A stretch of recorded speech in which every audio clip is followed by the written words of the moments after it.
have once again found NH Unscripted.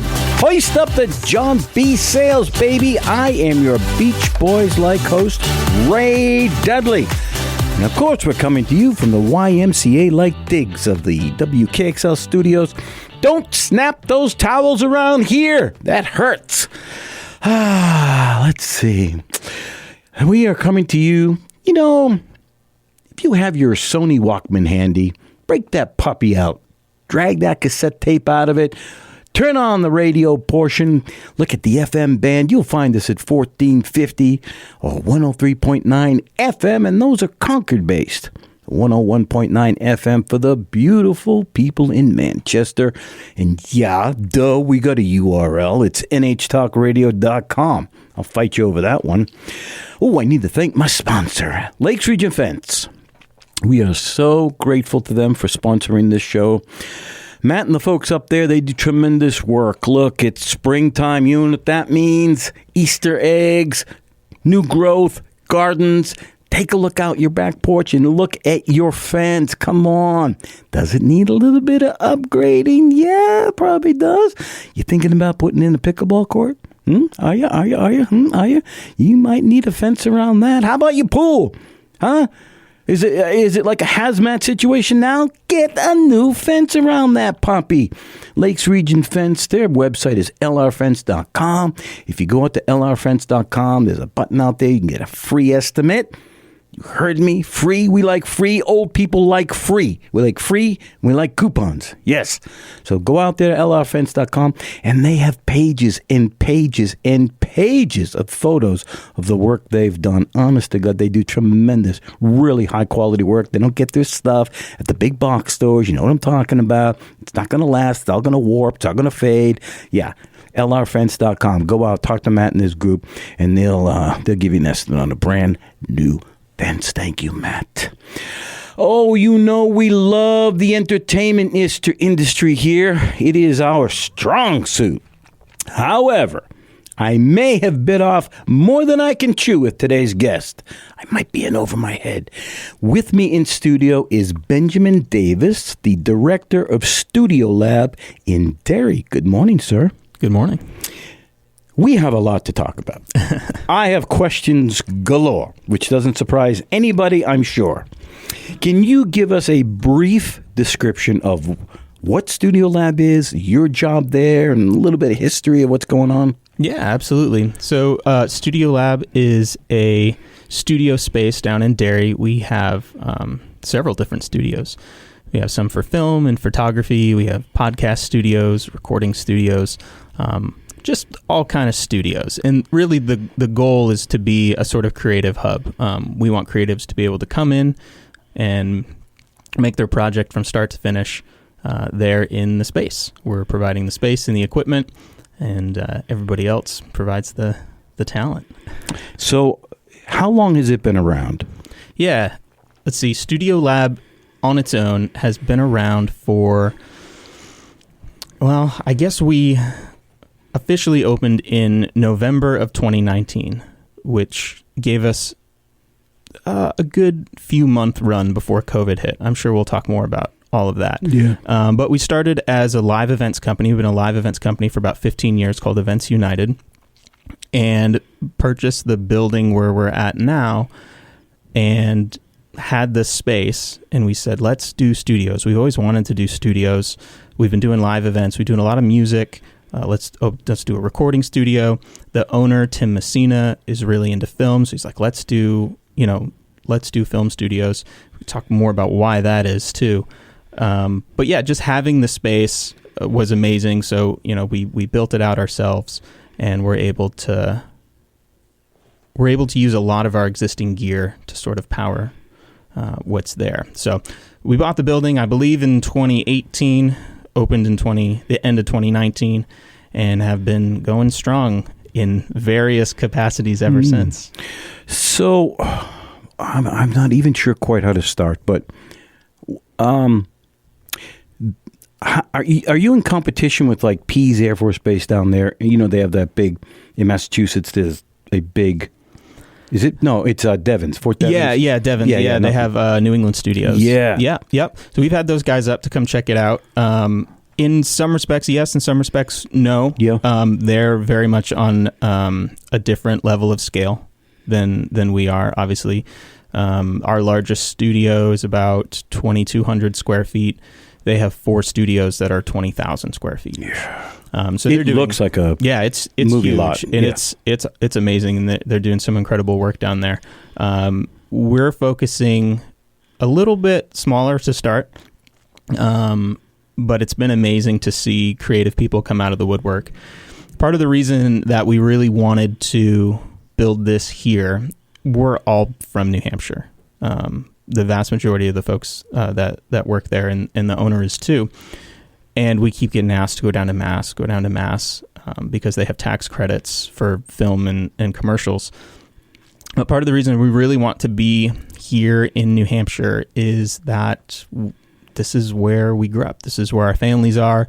And we don't want our children and people of their generation, and even ours, who want to work in these industries, to have to go to Atlanta or LA to be able to pursue careers in these industries. So we really want to be a part of bringing these industries here. So I don't even know how this would come about. How do you go from, well, you said Event United. Yep. Which basically was sound equipment. What? Yeah. So think concerts, festivals, corporate events, graduations. We'll do all the sound, all the lighting. So like big, line arrays for speakers, all the moving lights and strobes and things, as well as all the video. So, we accumulated a lot of LED video wall over the course of, these 15 years. And we still very much do that. We're extremely busy for events. I think coming up next, one of the big ones is Southern New Hampshire University's commencement at the arena in Manchester. So we do all of those. Those are technically not a huge lift for us, but they do require quite a bit as far as cameras and lighting and a lot of video wall, a lot of coordination to make those happen. So, yeah, I guess if I'm going to I'll just tell the story a little bit. We bought the building, we outfitted it, we opened in 2019. Good, great, everything's going well. COVID happens. Huh. Yeah, funny that. So COVID happens, and in the space of about a week, we lose everything. All of our live events go away. The studio's been open for a couple months, so we haven't had a lot of time. Wait, okay, you jumped over that real quick. You live by live events. Yeah. All of them are now gone. All gone. It was. I mean, we're sitting in our conference room trying to figure out what to do. Crying. I'd be crying. We're actively getting phone calls from people canceling as we're trying to figure out, like, well, okay, we still have this one. Oh, no, wait, we just got off the phone. That one's gone. And so, yeah, we didn't know what we were going to do. I remember Tim, the owner, getting a bunch of production companies together and telling them, hey, guys, this is going to be really tough. No matter what you do, don't sell your gear, because it's going to be over eventually. And if you sell your gear, you're going to have nothing. So just do everything you can to hold on to what you've got. Then, oh boy. I feel a story coming on. So so when it really shut down was St. Patrick's Day, 2020. And we had been doing Dropkick Murphys tour. They have an audio company that does, it's called Ultrasound. They have their own, Dropkick Murphys has their own techs. They have their own audio company, but they sub-rent gear from us, from Events United. So we were sending out a bunch of equipment for their tour. They had recently done their tour prep in our studio. Like, they came, they set up the stage in the studio, went through kind of the set. You have enough room to set up a stage? Yeah. Okay. Depending on the size of the stage. You look at me like I should know. Ray, shame on you. I mean, it took up the whole room. I'll bet it did. But so we were about to send a bunch of gear out for this tour, and of course the whole thing cancels. And then the idea comes down, like, well, can we just live stream it from the studio? And we're like, okay, yeah, I think we can do that. So in the space of 24 hours, we set up that Dropkick Murphys COVID 2020 live stream that was viewed by, I think, 40 million people. Dang! 40 million people. Hang on to put a pin right there. You are listening to NH Unscripted. My gosh. Found my wheelhouse. Things I love to talk about besides food, which reminds me, I haven't had a manwich sandwich in a long time. All right, that's beside the point. 1450 AM, 103.9 FM in Concord, 101.9 FM for the beautiful souls in Manchester. God, we love you. NHTalkRadio.com is our URL. Benjamin Davis from Studio Lab in Derry is in the house. We'll be right back.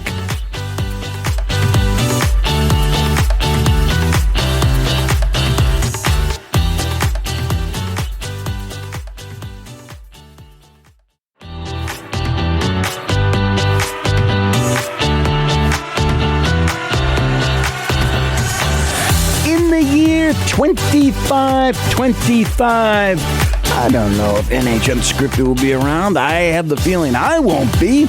I am your Zager and Evans-like host, Ray Dudley, and we are coming to you from the not-so-overly ostentatious digs of the WKXL studios in Concord. Yeah. 1450 AM, 103.9 FM. Those are Concord-based. 101.9 FM for the souls in Manchester. And our URL is nhtalkradio.com. I'll explain a little bit more what's happening out there later. Benjamin Davis is in the house, director of Studio Lab in Derry. I know I stalked you kind of midstream there, but I just want to say the place down there is a spectacle in and of itself. It's unbelievable to walk inside that building. It's unbelievable. Yeah, a lot of work's gone into it. A lot of time. Understatement alert. I mean, the trim work is gorgeous in like the recording studio, the podcast studio. You guys have the detail that has gone in.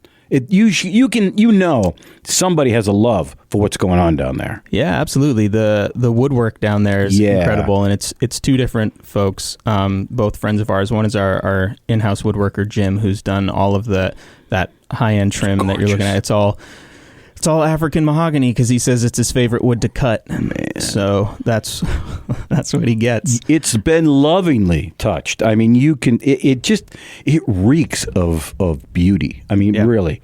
You walk in and you don't want to touch anything. It's just one of those places. Yeah, it's amazing. Jim is also an excellent front of house engineer for sound and acoustician. So he really designed the recording studio that's there. That's really his space. Wow. And did an absolutely fantastic job. Man. It was fun to watch him build it. I stopped you, I apologize, in the middle of your Dropkick Murphy story that you guys you ended up streaming it to 40 million people. 40 million people saw that. Yeah, I think at the time it was, I don't know if it still is, but at the time it was the largest live streamed concert in history. Which was very cool. It's an incredible number. Yeah. We were like the centerfold in Billboard magazine, which was bizarre. Wow. It's very strange, but it was excellent. We loved it. We had so much fun. It was a really special experience being there with the band and with the whole crew and everything, and helping that out. From that, we got a bunch of eyeballs, obviously watching that, and that did lead to some good work that really saved us through COVID. A lot of companies are calling and saying, okay, tell us about virtual events. Can we do a live stream? And I mean, at that point, we were just saying yes to everything. And so the answer was always yes, we can do that. And that was what we did at the studio for a couple years. This past year is really the first year at Studio Lab that we've been functioning as like a film studio. Before that, it has been virtual events the whole time. Wow. So, yeah. Wow. Yeah, it's been quite the journey. So for folks who maybe don't really know what goes on there, I mean, we've been kind of dancing around certain things. Explain, you've got this Studio A. What's happened there at Studio A? Yeah, so Studio A is a story in and of itself. It was designed to have a big green wall and a big white wall, and that was about it. Big empty spaces you can film in. During COVID, we one of our guys, Ian Messina, the owner's nephew, actually, he had seen the behind the scenes for The Mandalorian, which uses all this video wall technology to basically project a background, a film background onto the video wall. And it works really well for The Mandalorian because, he's wearing all this shiny armor. And if you were to green screen that, you would get green reflections across everything, and it would be an absolute nightmare to try to take out in post-production. So they use a video wall instead, which gives you accurate reflections. Well, Ian saw this and said, it doesn't look that difficult. I think we have pretty much all the components already to do that. From the event side, we have a ton of video wall that we use for live events. We have cameras. I think we just need to buy a tracking system. So we bought an HTC Vive controller, a video game tracking controller. And turns out it was incredibly difficult.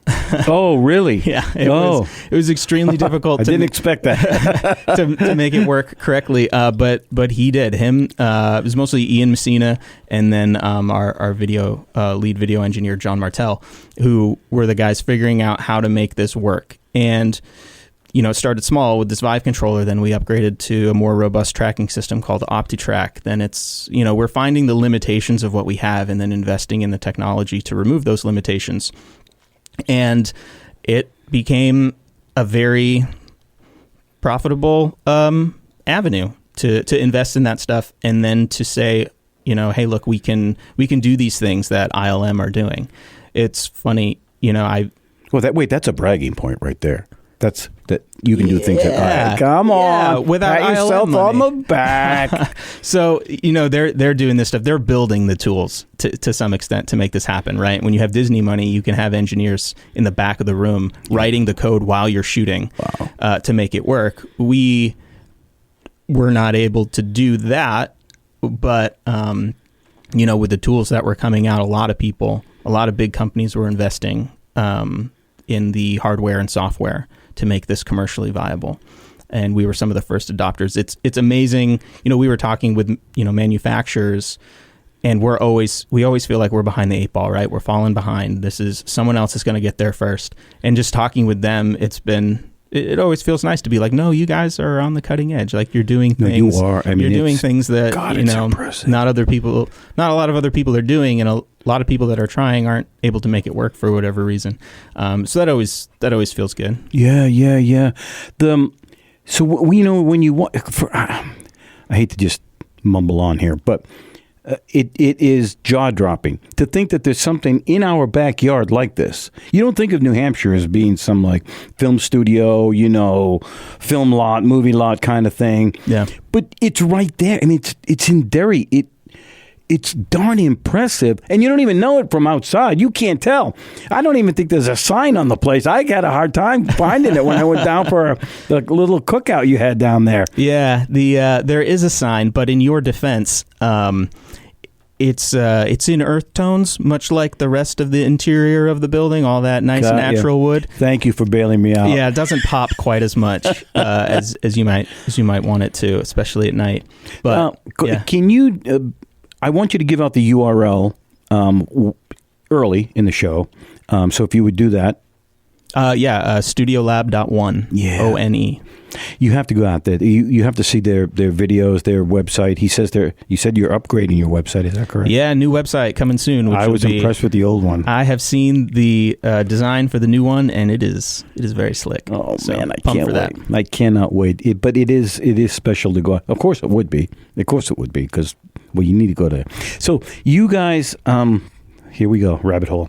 You guys, once a month, have an open house for people to go to? Yeah. So again, going back to one of the goals of Studio Lab is to be able to create a place for creatives to work so that they don't have to go, even across the country to be able to do what they love.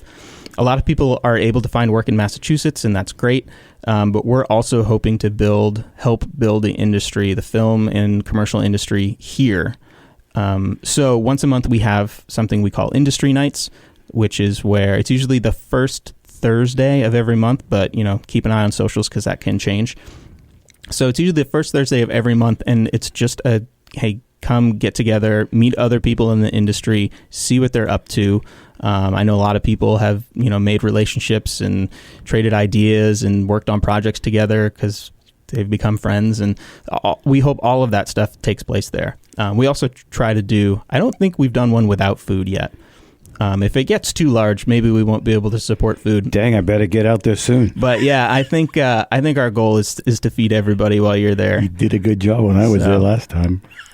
But they've been great. Anywhere, it slows down a little in the winter, 50, maybe 75 people. In the summer, it bumps up to a couple hundred. So, man, who comes down? Is there like one large demographic over another? Do you find like, I don't know, I'm just going to throw stuff out, like podcasters are more apt to come down and see you, or independent filmmakers maybe, or the number one people come down. Who are you finding that uses it the most? I mean, it is a range, but a lot of people more on the film side than anything else. Yeah. So a lot of film crew, gaffers and DPs. And, really? Yeah, grips and that kind of thing. What do they happen? Why would they, what are they looking for when they go? I get directors and maybe, you know, but why gaffers and people like that? What are they trying to find out? I mean, same thing. They're trying to build community. A lot of them, most of the work they're doing is down in Massachusetts, and they would love to work in New Hampshire. So networking basically for them? Yeah.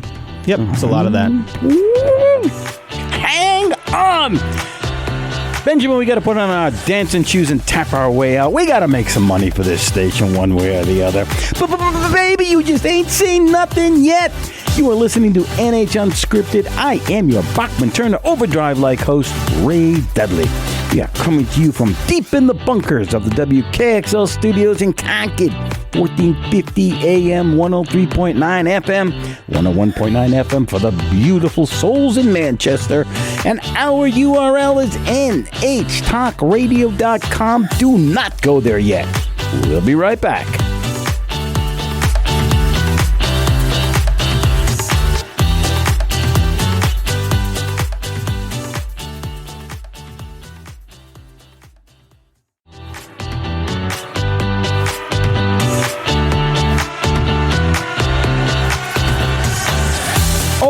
Happy day! You are listening to NH Unscripted. I am your Edwin Hawkins Singers-like host, Ray Dudley, and we are coming to you from the Gong Show-like digs of the WKXL studios in Concord. 1450 AM, 103.9 FM, 101.9 FM for the beautiful people in Manchester. And our URL is nhtalkradio.com, where you can go out and, believe it or not, there's a button out there where you can listen live. Live. You want to listen to this voice live? Of course you do. Of course you do. You can go out there as well as find all the archives of this show and all of the other great programs that take place here at WKXL. The treasure trove, I say. In studio with me is Benjamin Davis, director of Studio Lab in Derry.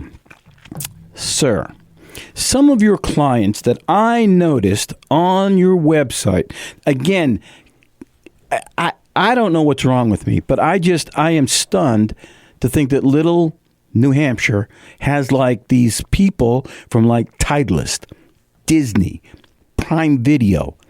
I get Hannaford.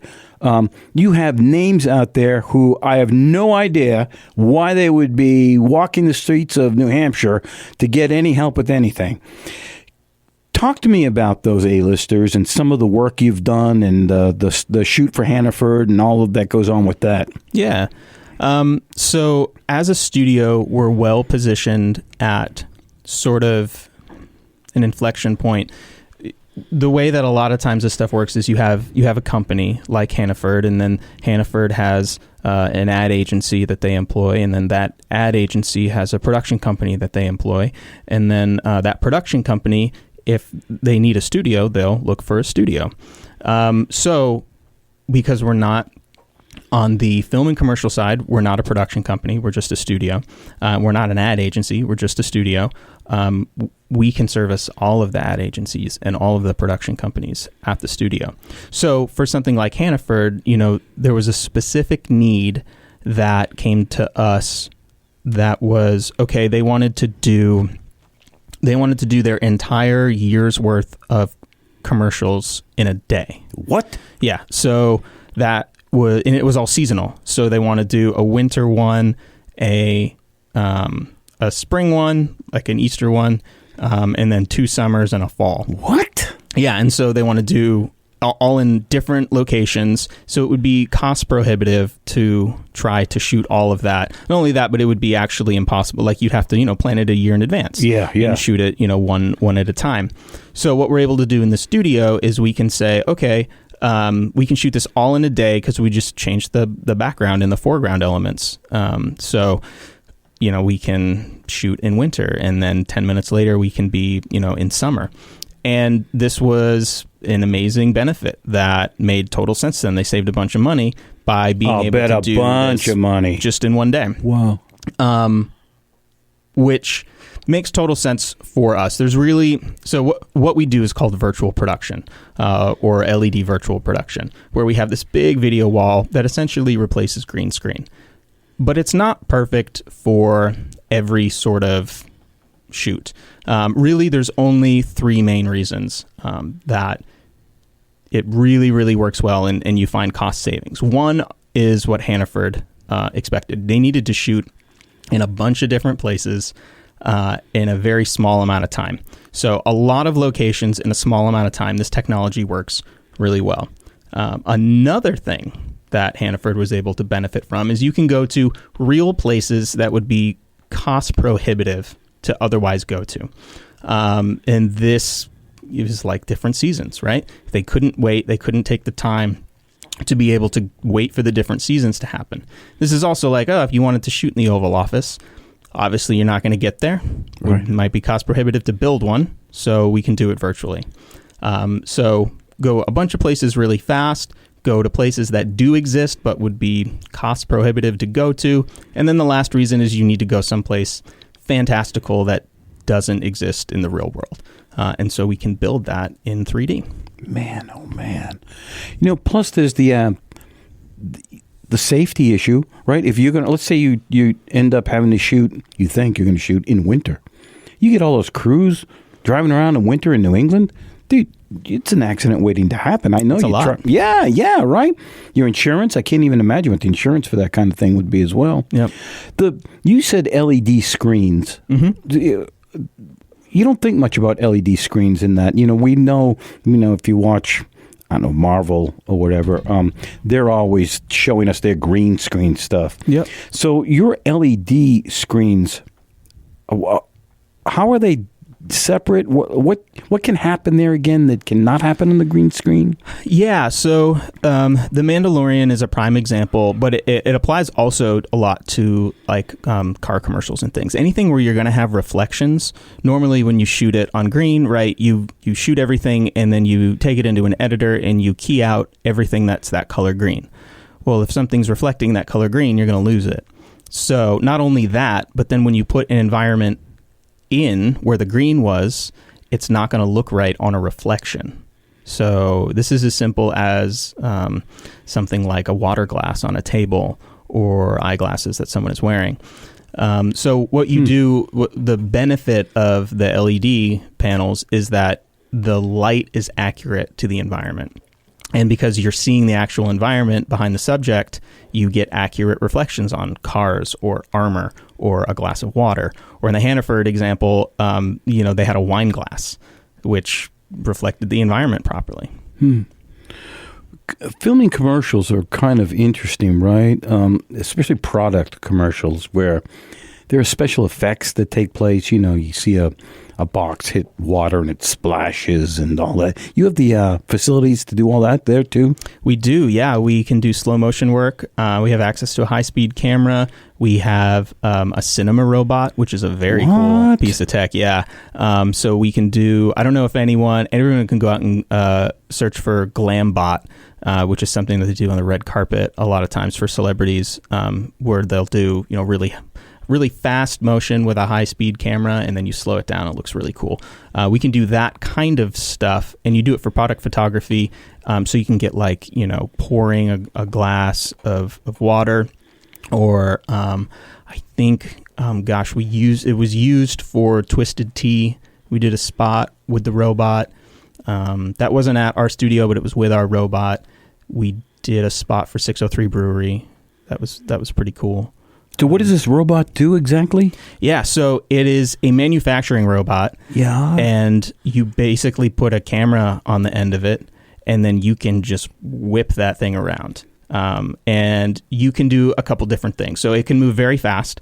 It can move very precisely, and then it can recreate the same exact move over and over again, which is important if we want to, have the same shot with different looks. Hannaford was a good one for that. Did you use that in that shot? Because the one that I remember, the bags were changing color. Yep. But they were in the same place, but changing color. Right. So the shot doesn't look like it's moving, right? Or it does. It looks like it's moving consistently, because it's the same exact move every time. Yeah. And yeah, it comes out looking pretty cool. Yeah, cool is right. Cool is right. So you have VR and XR, is that right? So XR is, it's funny, when this first started in COVID, like no one really knew what to call it. So there's XR, there's virtual production, there's LED virtual production, there's an LED volume, there's an infinity stage, like there's all these terms for it. XR, we would refer to now as like LED virtual production. We can still call it XR. That's absolutely a term that is still used. And then, so XR, which would stand for extended reality, is the type of production we would do in the LED volume, which is like what the stage is with the LED panels. Does the studio, or most of the stuff, they're one-off kind of things? You don't have anybody who's like, okay, every week we're going to come in and film, I don't know, a spot, or they rent it for like every Monday at 9 a.m. or something? Right. Yeah, no, we don't have, for the LED studio, no. Podcast stuff, that stuff gets a little more regular. But, we do have some video stuff that's starting to get a little more consistent, like once a month or something. Yeah. But no, most of it is one-offs. Again, because a lot of it is so project specific. Especially in the advertising world, but the film world too. It's like this is a tool that has a very specific use, and we only want to use it when the scene calls for it. Oh man, dang, I'm running out of time. This can't be. Oh, I'm so glad to be out of bed. I love my job. You are listening to NH Unscripted. Yeah, I'm the old man behind the microphone, Ray Dudley. We are coming to you from the YMCA-like digs of the WKXL studios. Yeah, I can smell the chlorine from here. 1450 AM, 103.9 FM, 101.9 FM for the beautiful folks in Manchester. And our URL is nhtalkradio.com. We're deep in the weeds with Benjamin Davis from Studio Lab in Derry. I got more questions. Of course, I'm going to run out of time. I always do. We'll be right back.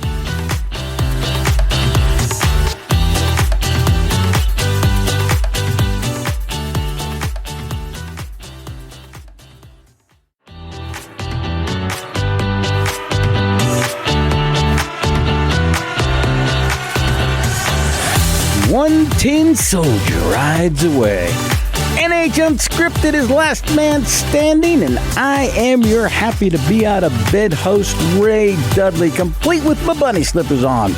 We are coming to you from the Taj Mahal-like digs of the WKXL studios. Man, it's cavernous in here. You can find us 1450 AM, 103.9 FM. Those are Concord-based, 101.9 FM. For the beautiful people in Manchester, nhtalkradio.com is our URL, because we're big boys. We're in the 21st century. Benjamin Davis is here. He is giving me the deets on what's happening down at Studio Lab in Derry. I'm telling you, if you are anybody in the film industry, in the podcast industry, in the music industry, check them out. Benjamin, what's the URL again?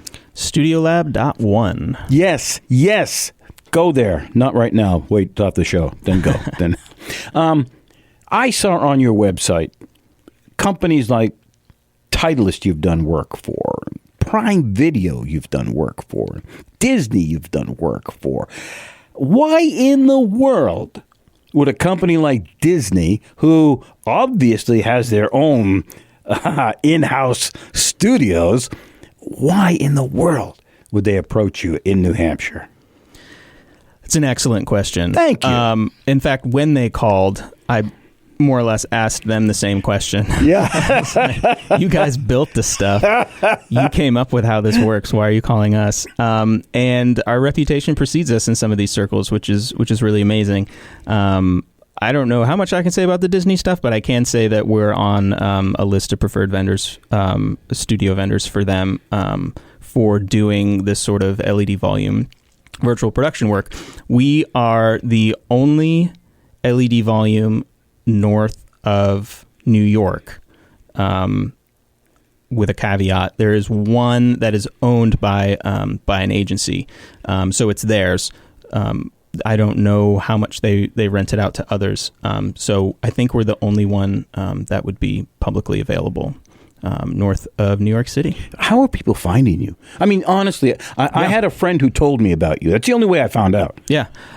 So it's social media, it's word of mouth. There's been a lot of boots on the ground effort from Massachusetts to kind of get the name out there. Fortunately, the production industry in Massachusetts is pretty small. It's highly skilled, but it's a group of people, and everybody knows everybody, and that worked really well in our favor. Doing some high quality productions that got noticed, just the work speaks for itself. Have you ever had any type of like a full feature film there, or you do mainly just like commercial size things? Yeah, we mostly do commercial work at the moment. We've done the recording studio just opened, so that's a new thing that we're starting to take bookings for. The podcast studio is the podcast studio. But as far as like major film shoots, it's mostly been commercial stuff. We'd love to do more narrative film stuff, but again, the technology is so unique to the use case that it really needs to make sense for the film. We've talked about doing like a scene for a feature film, and I think that would be more of what we would expect. Like a pilot? Or no, you mean a scene? Literally just a scene that called for that type of technology. Shooting, a whole feature probably wouldn't make sense, with us. We did almost get to shoot some pickups for a film. With the actress was given the option to shoot it here or go back to Germany for pickups, and that was wow. That was unfortunate that we missed that, but it was cool to get the call nevertheless. I had not thought of this, but where are you on the fence as far as AI is concerned? You embracing it down there, or are you fighting it? We are very, very interested in what it can and cannot do. That's a very diplomatic answer. Yeah. My hope for AI, and I've realized that it's just a hope, is that it enables that much more creativity. People who are not as skilled or could not afford, the incredible amount of gear that it takes to make something, now can tell their stories that they want to be telling. It'll save time in the production process. And when you save time, then you can do more because you have more time. Then maybe that's me wearing my rose-colored glasses there, but that is what I hope. Are you guys looking into it? We're very much we're staying on top of it. Yeah. Two things we didn't really talk about yet was, and we've mentioned them, is your recording studio and the podcast studio. Talk a little bit about who rents those and if there's a cost. I mean, I assume there is, but how does that work? Like, start with your recording studio. Yeah. If you had big names, you said the Dropkick Murphys, but they didn't use the studio, did they? They didn't. It was not finished when they were there. Oh, okay. In fact, it's only just been finished in the last few months.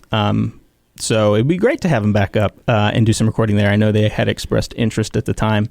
So the recording studio is a large tracking room and then two smaller ISO rooms for voiceover or ADR. Or instrument isolation, that kind of stuff. We've done a couple of audiobooks in there. We've You have also, a booth for that? Oh, or Yep. you just okay? Yep. Okay.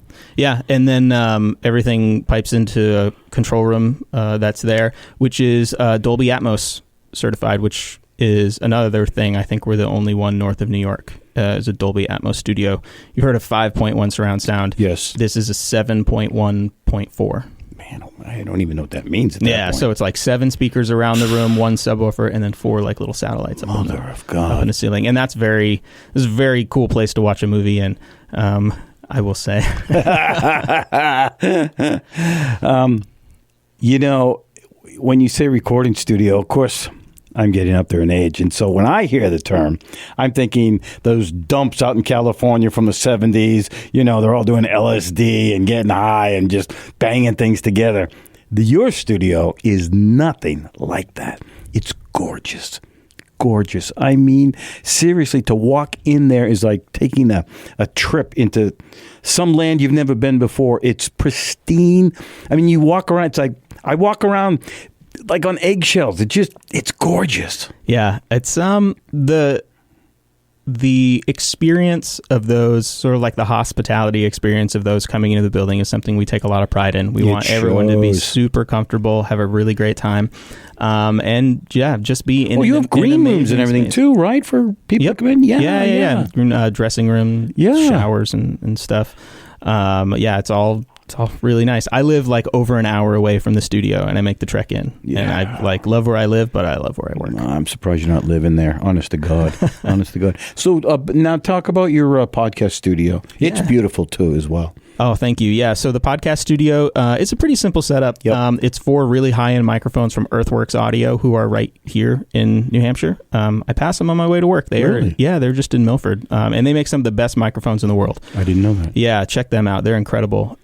So it's 4 of their microphones and a Rodecaster in there, and really trying to design it so that people can come in. They don't need us. They can book the space, come in, sit down, and leave with their audio. We can be there if they do need help. Wait, how does that work? They're creating MP3s? Wave? Yeah, waves. Yep. Yeah? Yep. They can record direct to their computer, or they can walk out with an SD card. Yep. Man, oh man. Is it popular? You get a lot of people using it? It's starting to get some real traction. Yeah. Man, oh man. So podcasters, if you need a home, you can. So do they I assume they have to call down and maybe get a slot, a time. Yep. So there's an app that you can get. Of course, there's an app for that. Once you sign up, then you just book the space, and it just bills you monthly for whatever you used for the previous month. Man, how many mics are in the room? How many people could be in there at one time? There's 4 mics in the room, and so you can have like 4 plus a Zoom call plus a phone call. You can plug your phone in. The other nice thing about it is it's not covered in egg crate. It actually looks nice. It's not. It's a beautiful room. Not denigrating anybody, but the desk in there is gorgeous, and it's all. Those are our other woodworking friends. Everything there is primo. Yeah, Craig Duclo and Archway Construction. Those guys did an amazing job with a lot of the woodworking in the lobby. All the live edge stuff that you see when you walk in is all them, and it's gorgeous. It's so impressive. So where do you guys go from here? What's your plans? I mean, where do you? Can you expand? How much property do you own there? Yeah, the expanding is tough. So we are very much out of space, and also time. Dang it! The URL, Benjamin, one more time. Studiolab.one. Mother of God! Hubba! Oh. So frustrated. You have been listening to NH Unscripted. I am your happy to be out of the home host, Ray Dudley, trying to find my Jell-O and my applesauce. We are coming to you from the Hollywood Square-like digs of the WKXL studios. I sit in the center square, 1450 AM, 103.9 FM in Concord, 101.9 FM for the beautiful souls in Manchester. You know who you are. NHTalkRadio.com is our URL. Benjamin Davis from Studio Lab in Derry has been with us today. Thank you, sir. Thanks for having me. Yes.